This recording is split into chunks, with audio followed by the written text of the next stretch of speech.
சித்தினை கசித்துடன் இணைத்தாய் அங்கு சேரும் ஐம்பூதத்து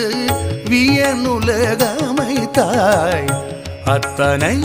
உலகமும் வர்ணக்களஞ்சியமாய் அத்தனை உலகமும் வர்ணக்களஞ்சியமாய் பல பல நல்ல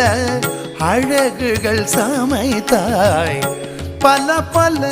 நல்ல அழகுகள் சமைத்தாய் எத்தனை கோடி இன்பம் வைத்தாய் எங்கள் இறைவா இறைவா இறைவா எத்தனை கோடி இன்பம் வைத்தாய் எங்கள் இறைவா.